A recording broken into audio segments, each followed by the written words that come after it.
Anyway, okay, so thanks to everyone for joining us. Really pleased to see you all here for Startup Spotlight with Omar. So first of all, I would like to introduce Omar, who is co-founder of a tech startup in Manchester called Nanograft. So welcome, Omar. Thank you. Would you like to tell us a bit more about yourself, how you came to be in Manchester, what course you're studying? Yes, sure. So I'm Omar. I was born in Egypt. I came to the UK at 3.5 with my family, and then lived in the Midlands for most of my life. I went over an hour to school every day. Most of my time was when I was in year 7, spent reading, and then initially after that started just chatting to people on the train. And one of the people I bumped into early on was an amputee, and then later on climbed to kill with an amputee. So that's the reason why I started my company. I'm sure we'll talk more about it's a company for amputees if you didn't work that out already. Yeah. Well, actually, that leads me on to telling us more about where the idea for Nanograft actually came from and what Nanograft actually is. So yes, sure. So Nanograft helps lower limb amputees feel the ground when they walk with a range of sort of sensors and stuff. And the idea for it came about actually with an MEC initiative. Which one was it? Graphene hackathon. So it was supposed to be in person, as they all were in 2021, but it ended up being online. So a hackathon, if you don't know, is supposed to be 24 hours. Everyone's in the same room. You're all thinking about what you could do. And instead it was all online between like 5 and 8 p.m. or something like that. And it was during Ramadan as well, so I was fasting the whole day. It was like 3 hours of Zoom calls, and I was like, I don't want to be doing this. I can't talk, I can't breathe. But we stuck with it. We had a team of 4. Halfway through, the team of 4 became a team of 2, which is me and Gergana, the 2 on the team at the minute. So what ended up happening was the deadline was midnight on Thursday, and at midnight on Thursday we still hadn't submitted, and then we just tried our hardest. We thought there's no point getting this far and not submit it. So we ended up submitting a half an hour late and still managed to come second. Well done. And that prize was 3 months office space in Alderley Park. If you don't know Alderley Park, it is the best place for life sciences and sort of tech companies. And that's where it kicked off, basically. Yeah, great, and well done for winning second place. That's really good. And where did the idea actually come from for Nanograft? You mentioned a little bit about Kilimanjaro, so yes. Please tell us more. Yes, so my last trip before university started, sorry, my last school trip, it was up Kilimanjaro and sort of 3 weeks of helping out at a school in Tanzania. So it was two teachers and their husbands.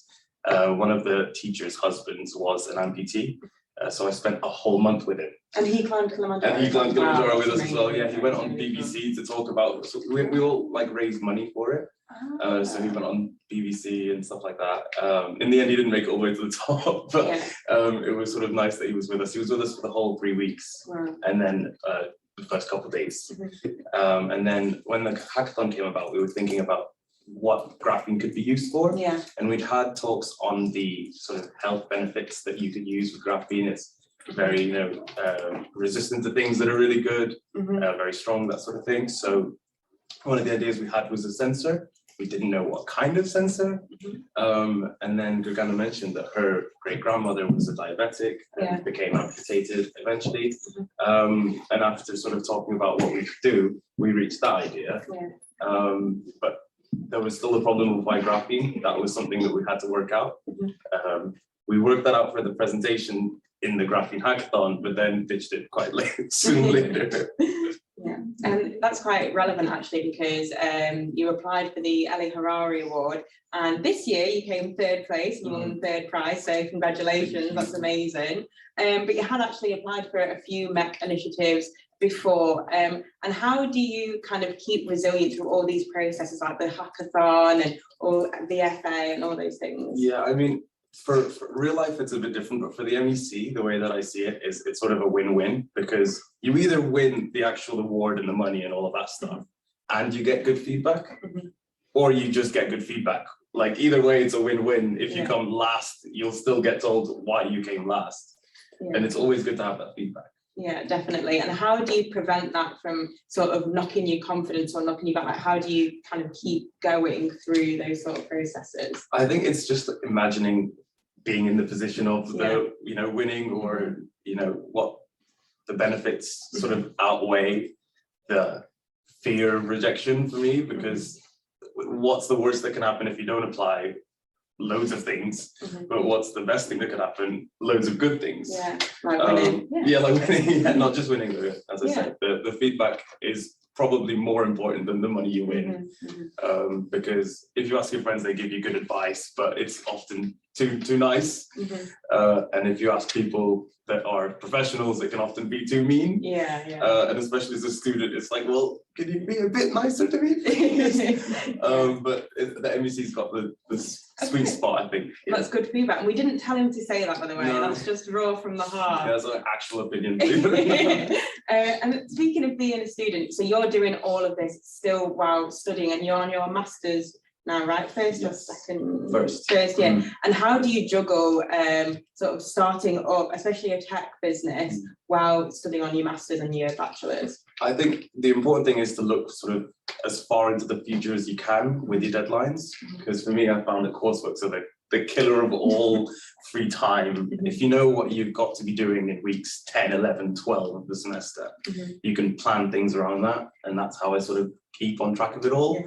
It's not going incredibly well, but it's much better than drowning behind courseworks and everything to do with startups as well. In the workload, definitely.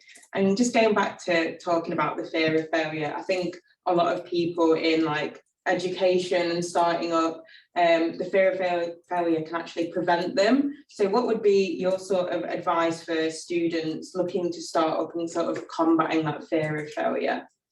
I mean, the way that I see it is, as I said, try your best to apply for all of these things, because the life that you could have just by saying yes a few times, not every time, like the perfect life and your life now are not that different. It's just the few times where a friend says, do you want to help me with this? And you won't know where that'll lead to.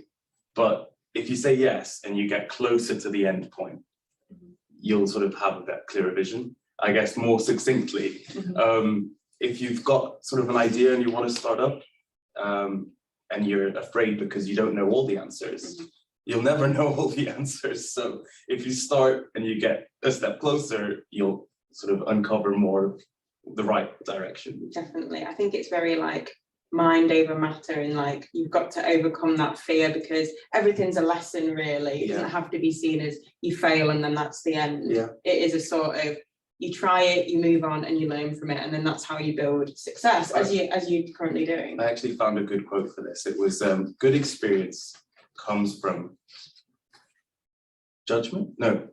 Good judgment comes from experience, and experience comes from previous bad judgment. So you've got to make these mistakes to learn from them, to then make the good decisions later on. No, exactly. I think that's a really good quote, actually. It rings very true.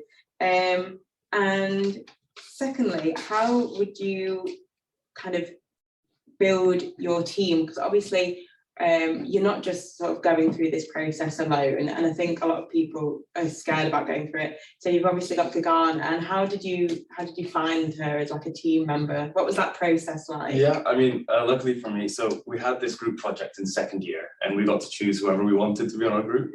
So it was 6 people. I asked all of my best friends to just be on my team, and I called them and I pleaded, Sina's on my team, and I basically just asked them to be on my team.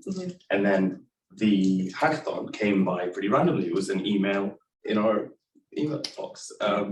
We all skipped past it, and Gergana puts on the group chat, I don't know if you guys saw this, but I'd like to apply, I'd like you on my team. So it was her, initiative to invite us, basically, and then it was her idea. So she's obviously the CEO, but in terms of getting other people on board, I think it's quite important to have trust in most people. I think a lot of people wait until they find the best person, but the best person can be the person in front of you trained to be the best person. It doesn't have to be the person with all the, qualifications and, experience. They just might take a little longer than the perfect person, but if you know how to motivate your team, then you'll get them to be who you want them to be. Yeah. So it started out with a lot of students.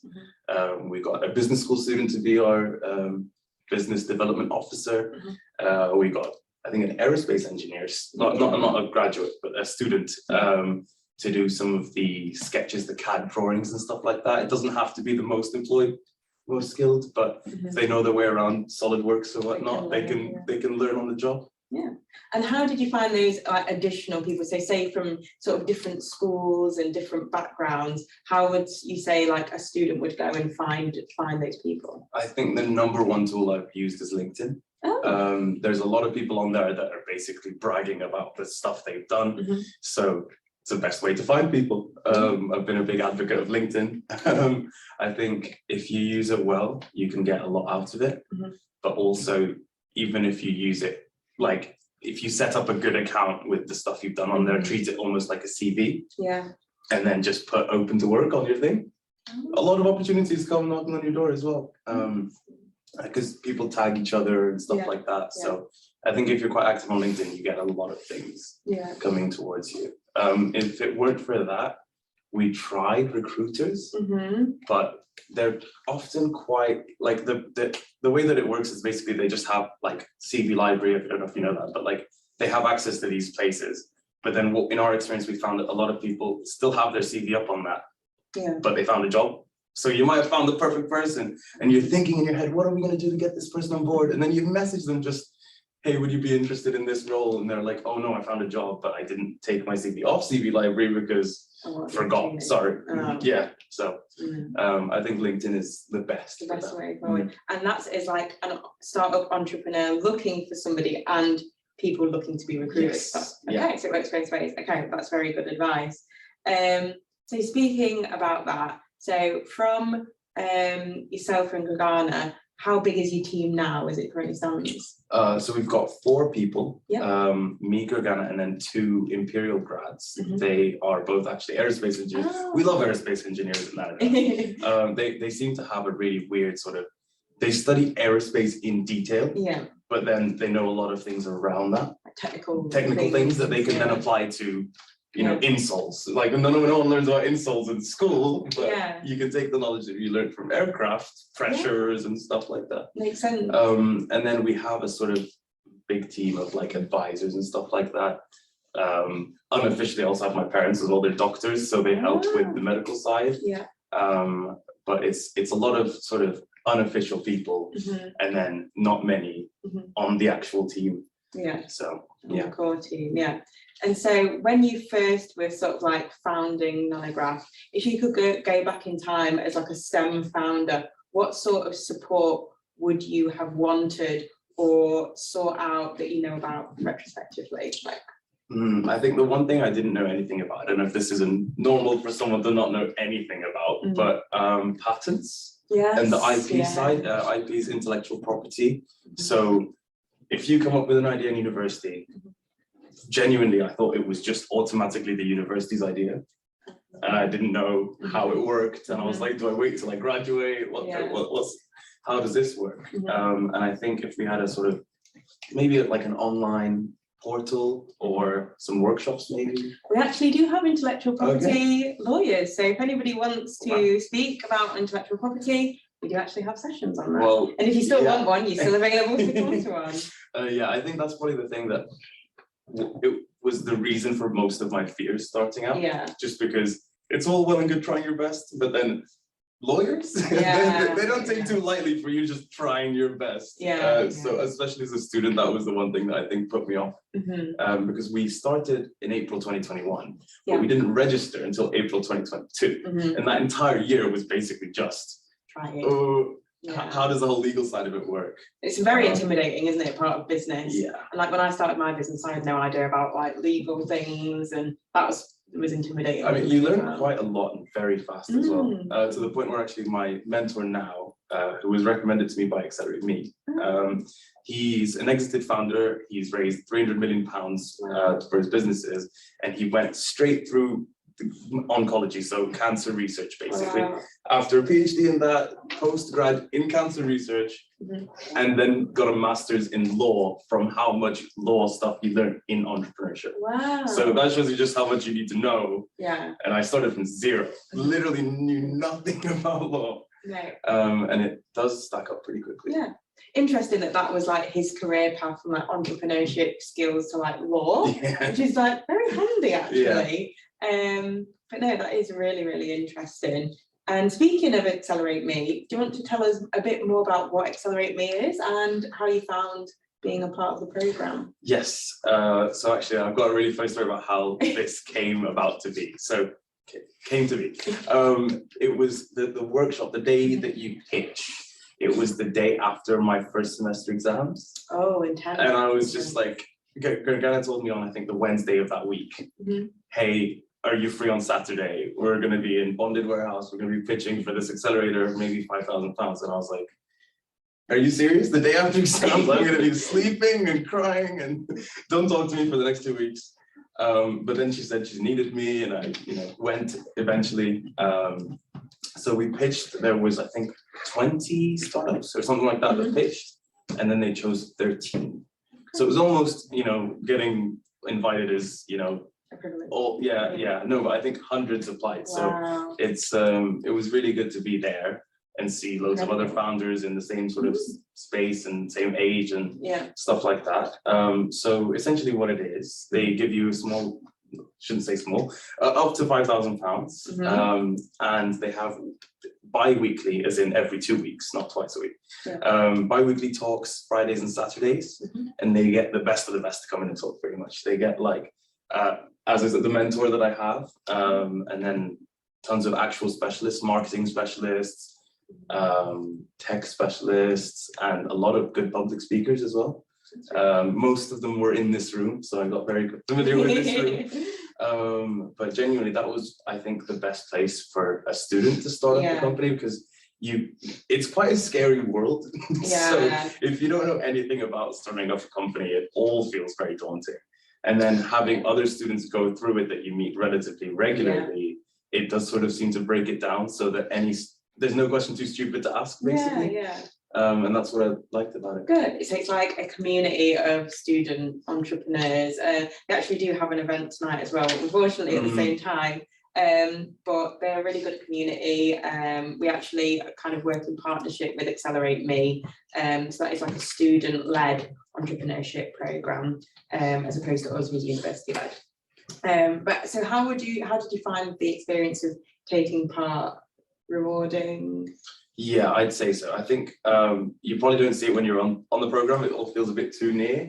But so definitely since we graduated from A&E, it's sort of, you really do miss that sort of, you get to see everyone regularly and they're all sort of talking not just about business, but they're also personal lives. Like brands tend to be doing a lot more of the face behind the mask sort of thing now.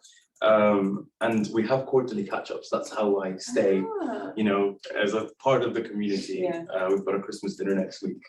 So that sort of thing. It's like, I'd say probably 80% of the people. No, that's unfair split, but the people really did make it great on the accelerator. The people that came in to talk and the people running it. I think the only thing was Fridays and Saturdays tend to be days where students like to do things other than go to talks. So I think it was 6 to 9 p.m. on a Friday, and then 10 to 3 on a Saturday. And then 10 a.m. on a Saturday, people were like, oh, we're out yesterday. But then you all went, so it was we went to chat to each other. And good. And you were still all in the same position, so no, that's really good. And would you sort of advise students to look out and seek these sort of initiatives? Oh, 1,000,000%. Literally, what's stopping you? I think, especially since we have this community in the University of Manchester where it's pretty friendly and close-knit, you get to see your blind spots pretty quickly. If you've sort of thought about everything except for the IP, an investor, if you went to them, would just say, no, come back later, that sort of thing. But someone in the university would go, oh, you should check this out, here's who you should talk to, and give you good tips. whereas the real world isn't like that as much. Yeah, it's a big scary place. Yeah.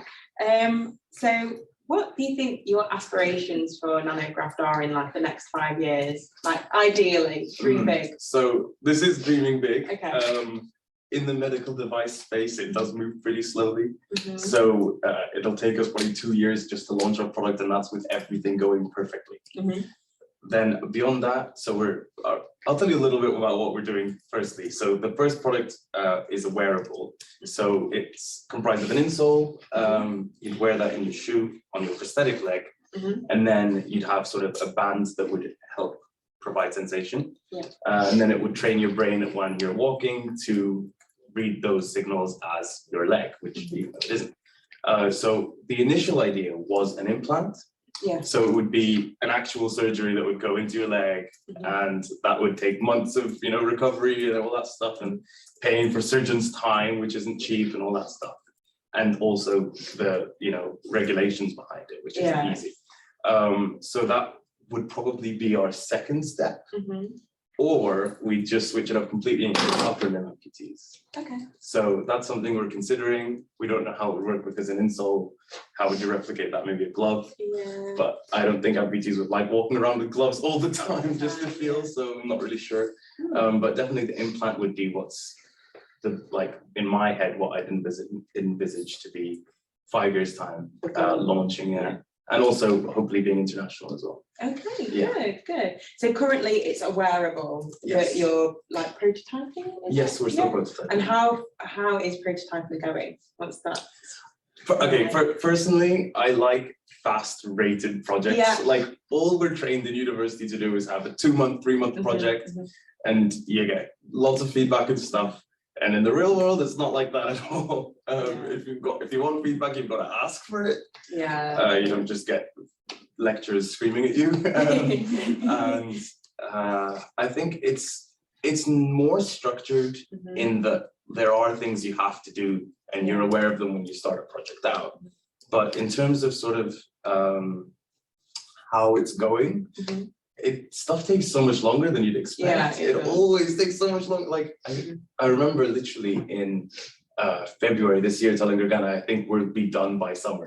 Yeah. And it's now December and we're not done. So I think it's always takes longer than you think. Yeah. But you have come, even from when I first met you, like last September, you have come so far in your journey, and obviously applying for Venture Further again this year, fingers crossed for you. But no, I think you've done really well in what probably doesn't seem like a short amount of time, but as a year, but it is a pretty short amount of time. And my final question before we move on to audience questions is, what do you think is the best part about being an entrepreneur? Doing talks like this, I'd have to say. That's good. No, I think this is a highlight that you wouldn't expect to do on a normal day. But then choosing your own hours does come in pretty handy as well. For example, me and Gergana both got holidays over summer. And if we had jobs, we'd be like, I want this week off, whatever. But because we get to choose our own hours, we both managed to go on holiday with our families for a week at a time. And then obviously the workload with university, we're both studying the same thing. So we understand when what deadlines are. Jan 25, we've got a dissertation due. I'm sure most of Jan will be uncontactable, and it's fine because we both know that. So if I had sort of graduated co-founders or stuff like that, it would be a bit of a different story. It'd be more like, it'd be probably harder to motivate to kind of work. I mean, if they've graduated and gone through the whole dissertation thing, they'd know how hard it was. But if it was someone, for example, in second year, they might not. But I'd say choosing your own hours is a big perk. Big perk. Okay, so talks and picking your own hours. That sounds good. Great. Well, thank you for that. So I'd like to take it to our audience. Has anyone got any questions at all? You can be brave. Any questions? Go ahead. You said at the beginning, you started it, you didn't really know what was going on, you didn't know everything. So what are the sort of things that you had to learn and how to teach yourself at the very beginning just to get started? It's a good question. Oh, that is a really good question, actually. To be honest, there's quite a bit. It depends where you start off. As a sort of technical guy or studying engineering, I didn't actually realize how complex the engineering challenges themselves would be. But on top of that, I wouldn't even say that's the biggest problem. It's more the organization of everything. Usually in university group projects, I've just had a OneDrive or something like that. We had to use Notion. We had to keep track of everything we were doing. And then also the entire legal side. That's like my responsibility. That is a very fun, I've got to tell you, like registering a company on Companies House, that sort of thing. Took a lot of YouTube tutorials.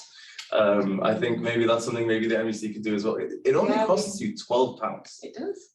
But it's the time that takes the majority of making sure you've answered the right questions and making sure that everything you've answered lines up with everything else that you've said.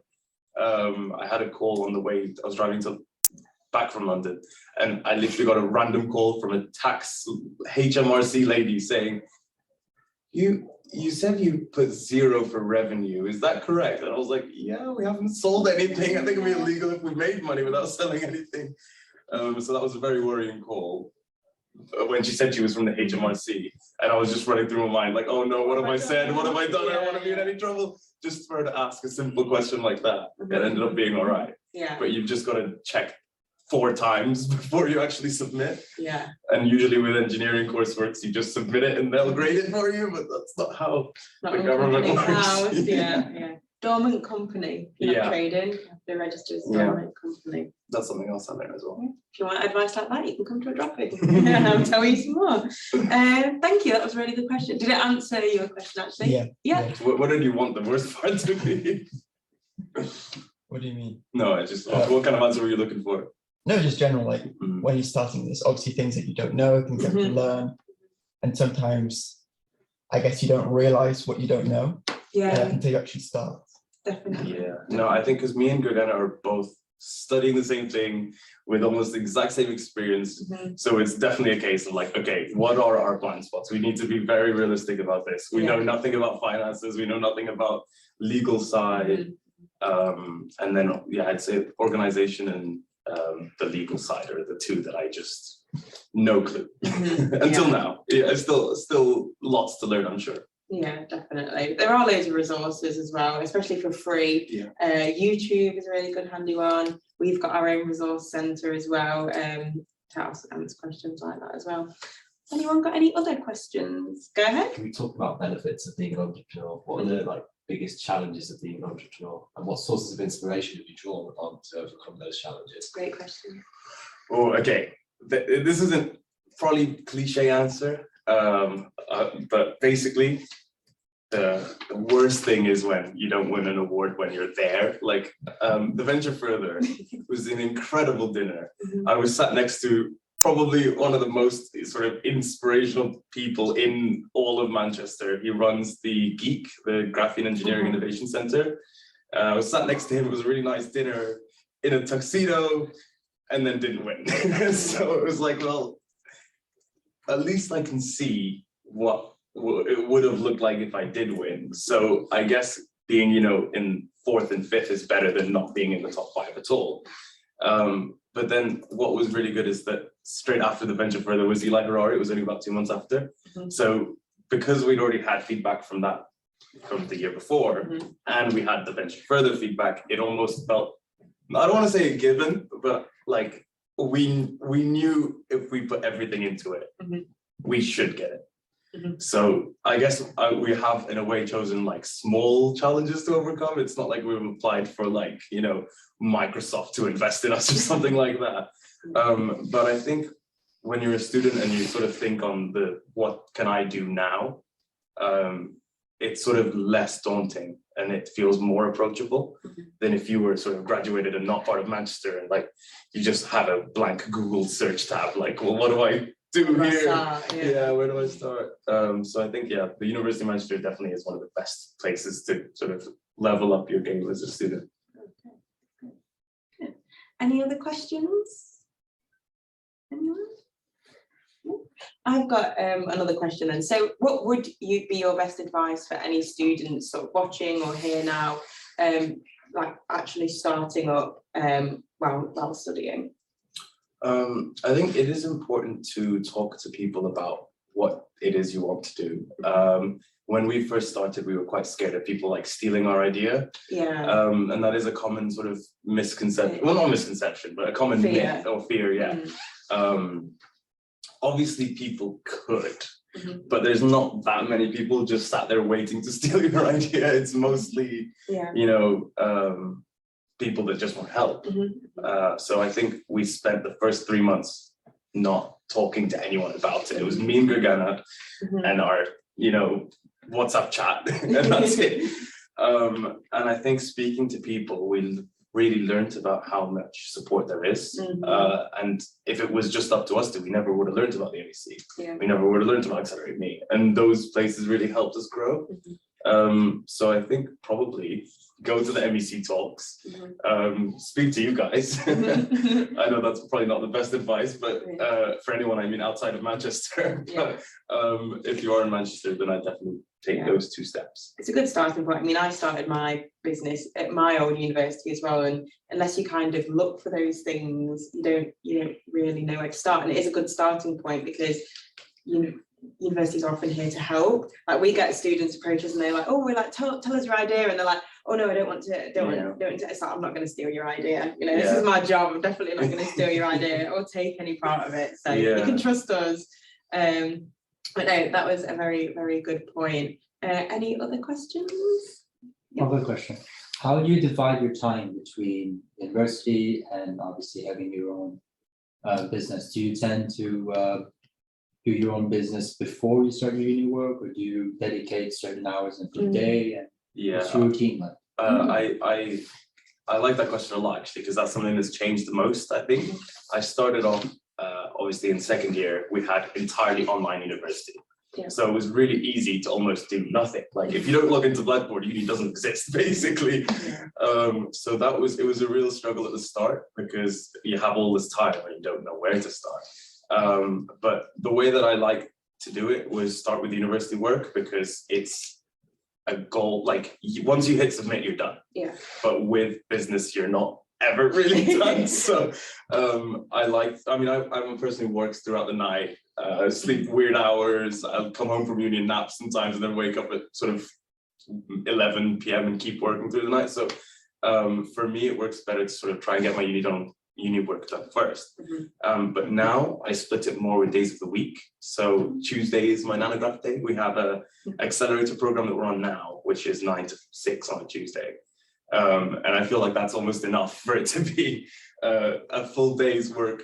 And then the little sort of hour or 2 each day, just catching up with emails and stuff like that, other meetings. So I say, just because it is my final year, university is sort of a bigger part of my life.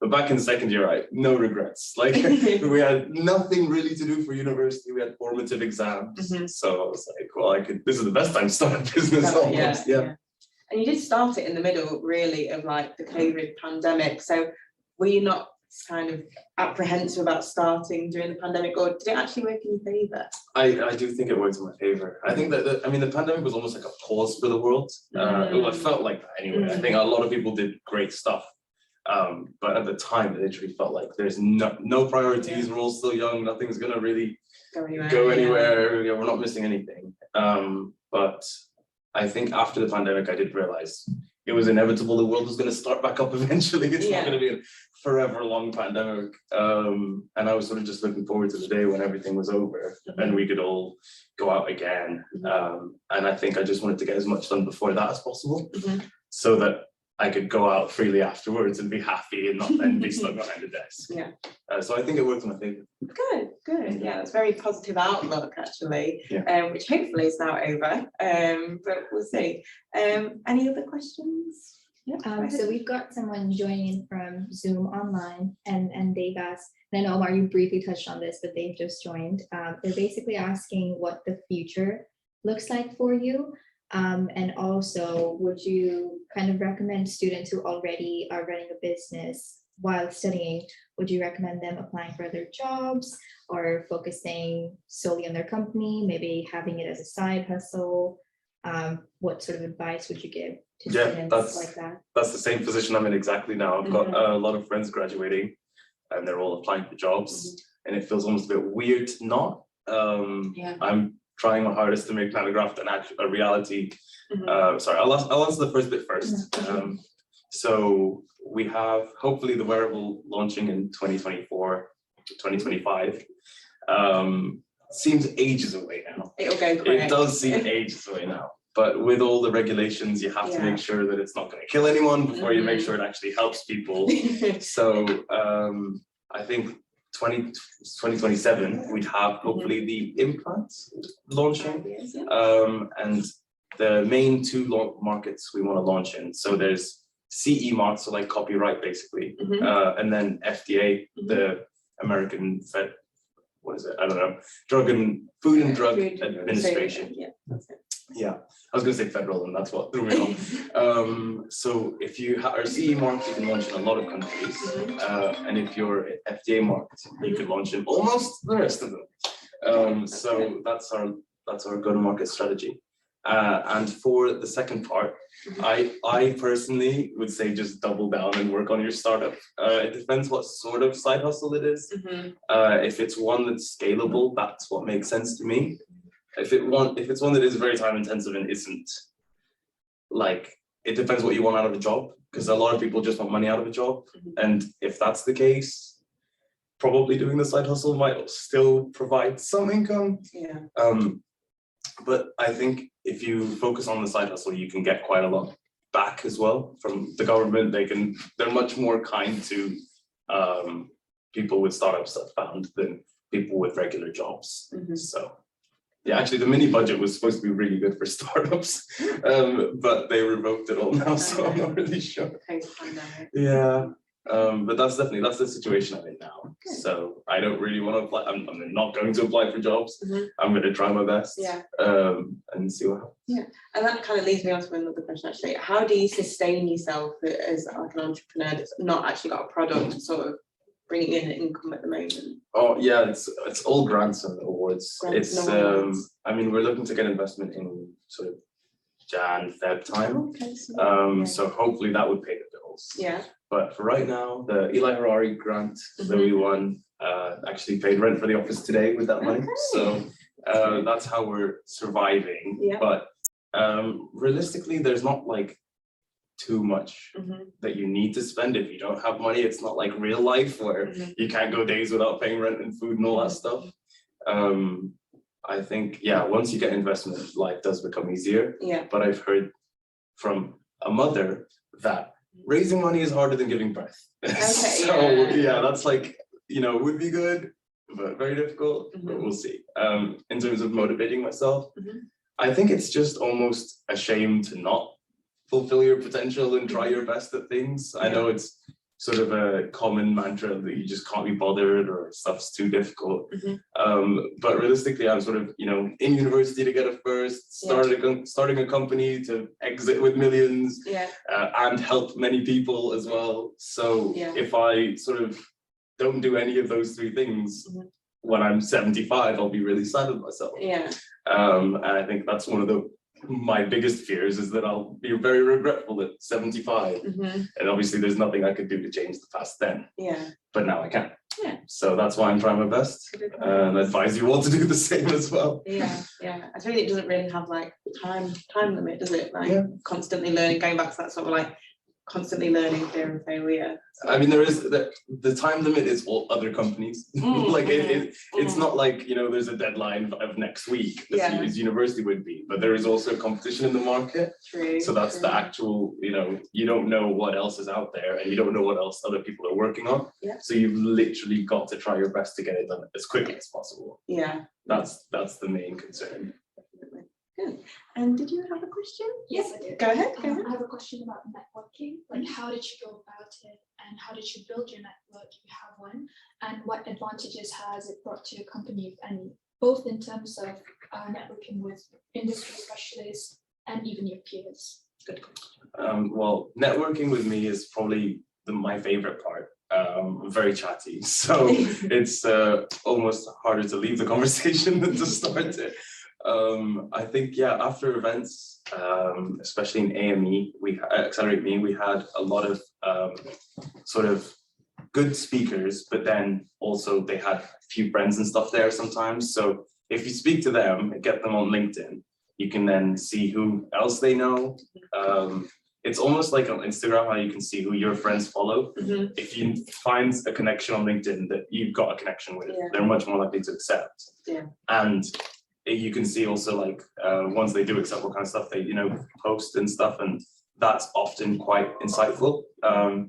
Obviously 2 years ago I didn't have anything about amputees on my LinkedIn. Now it's all stuff about medical devices and that sort of thing. So I think just be wary that have your phone on you, add people on LinkedIn, it's much more powerful than you think. And for my personal story, it's been mostly friends at this point that I've got to do other things for me. As I said, a lot of aerospace engineers and lots of like business students that we got to do sort of the businessy side when it was summer and MEC was not around. And then who else did we have? We had a finance person, and we had someone studying linguistics doing our sort of communications. Because once again, me and Gergana couldn't write a paragraph to save our lives. If it doesn't have numbers in it, we're hopeless basically. So yeah, as I said, LinkedIn and friends. Okay, that answers your question. Okay, any more? We can probably take one more question. You've just got one. Go ahead. This is from Zoom as well.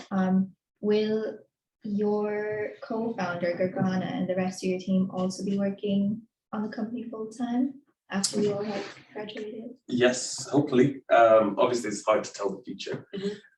We are trying to be, very flat out until we get investment. It's sort of difficult to tell at this point how the future will plan out. I can imagine sort of in 6 months we get no investment, we're all crying, or we get millions and we're good. But hopefully is the answer.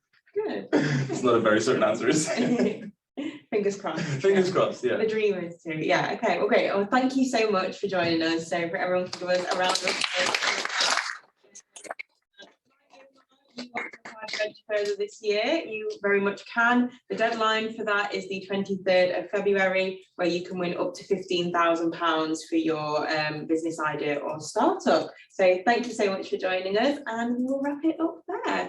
If anyone wants any drinks or any pastries, please feel free and stay and network. Yeah, thank you. Thanks very much.